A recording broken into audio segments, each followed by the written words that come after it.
Shalom bien-aimés dans le Seigneur, demeurez abondamment bénis. C'est avec une grande joie que je vous retrouve ce matin, afin que nous puissions continuer dans notre aventure. Souvenez-vous, nous étions en train de parler de l'après-nouvelle naissance. Après la nouvelle naissance, le chrétien a un rôle essentiel à jouer. Après la nouvelle naissance, le chrétien doit renouveler son âme, il doit renouveler son intelligence, il doit restaurer son âme, il doit croître. Et c'est très important. Et tout ceci se fait par l'étude approfondie de la parole de Dieu. Et ce matin, nous allons continuer. Dans 2 Pierre, chapitre 1, verset 5, Pierre dit, « Ainsi donc, à cause de tout cela, faites tous vos efforts pour joindre à votre foi la vertu. » Oui, c'est le chrétien qui doit faire les efforts. Et j'ai dit que le chrétien ne fait pas des efforts pour naître de nouveau, mais il fait des efforts parce qu'il est déjà né de nouveau. Il fait des efforts parce qu'il est déjà sauvé. Il fait des efforts pour restaurer son âme. Il fait des efforts pour révéler son intelligence. Il fait des efforts pour être un chrétien mature. Et c'est là où Dieu nous attend. Il fait des efforts pour sauver son âme.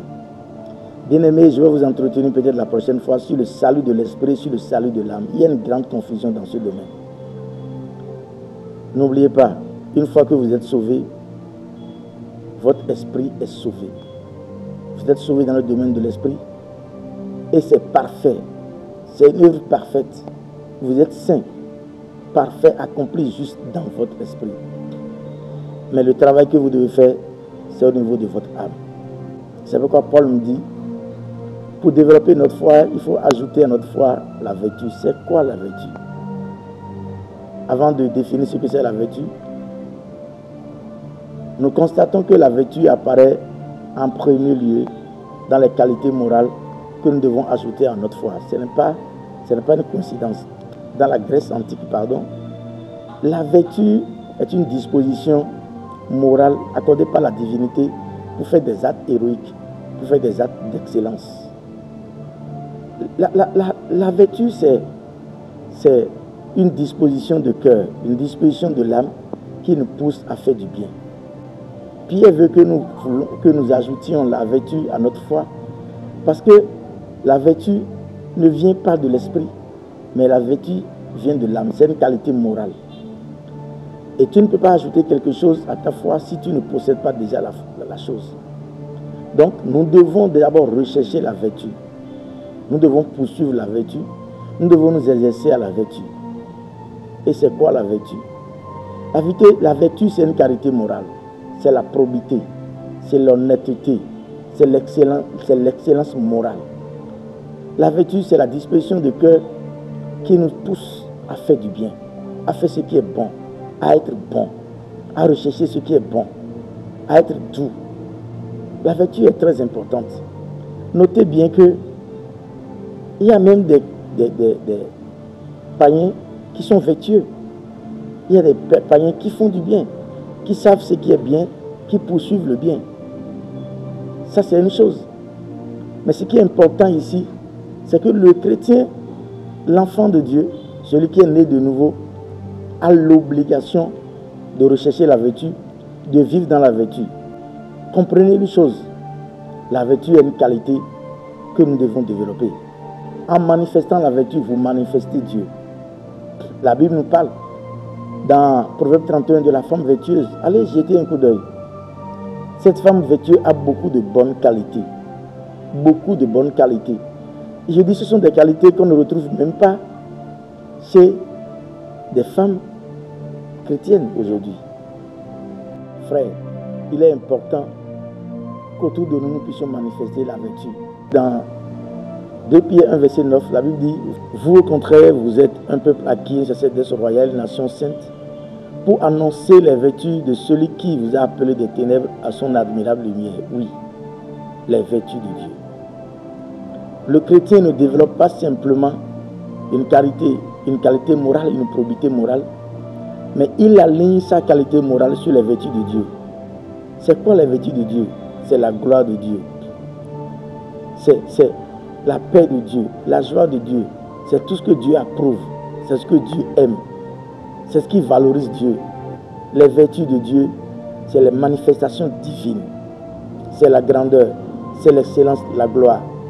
Donc au-delà de manifester la vertu comme le manifestent les païens, le chrétien est appelé à manifester une vertu dans une dimension plus excellente, dans une dimension divine. Et c'est pourquoi Paul nous a dit, dans Philippiens 4, verset 8, je lis, il dit au reste, frère, que tout ce qui est vrai, tout ce qui est honorable, tout ce qui est juste, tout ce qui est pur, tout ce qui est aimable et tout ce qui mérite l'approbation, tout ce qui est vertueux et digne de louange, soit constamment l'objet de vos pensées. Oui, c'est ça la vertu. La vertu, c'est aimer ce qui est juste, c'est aimer ce qui est bon, c'est aimer ce qui est digne de louange, digne d'approbation. C'est s'aligner sur Dieu, sur les pensées de Dieu. C'est accepter ce que Dieu accepte. La vertu, oui. Et Philippiens 4, verset 8, comme j'ai l'habitude de le dire, est un filtre que l'apôtre Paul nous donne pour que nous puissions nous oser savoir si nous marchons vraiment dans la vertu, si nous développons vraiment la vertu. Cela veut dire simplement quoi? Cela veut dire que toutes les fois que tu veux poser un acte, tu te demandes, est-ce que c'est vertueux? Est-ce que c'est digne de louange? Est-ce que c'est digne d'approbation? Est-ce que c'est honorable? Est-ce que ça glorifie Dieu? Toutes les fois que tu poses ces questions, quand la réponse est non, cela veut dire que tu ne marches pas dans la vertu. Et cela t'oblige maintenant à revenir sur le sentier de la vertu.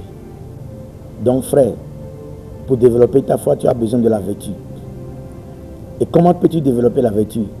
Commence par cultiver ce qui est honnête, ce qui est bon, ce que Dieu approuve, ce qui est digne de louange, ce qui est digne d'approbation, ce qui est vertueux, ce qui est juste. Commence par les développer, commence par les chercher. Cela va t'amener à marcher à compte courant. Les hommes vont te mépriser, les hommes vont te haïr. Mais poursuis la vérité, marche dans la vérité, marche dans la justice. Et quand tu fais ça, tu es en train de développer ta foi. Si tu avais une foi F0, quand tu ajoutes la vertu à ta foi devient F1. Cela veut dire, ce n'est plus la foi initiale que tu avais selon Romains 12, verset 3. Ce n'est plus la foi que tu avais pour naître de nouveau, mais c'est une foi grandie, c'est une foi mature, c'est une foi solide qui peut supporter toutes les épreuves. Demeurez bénis et à la prochaine.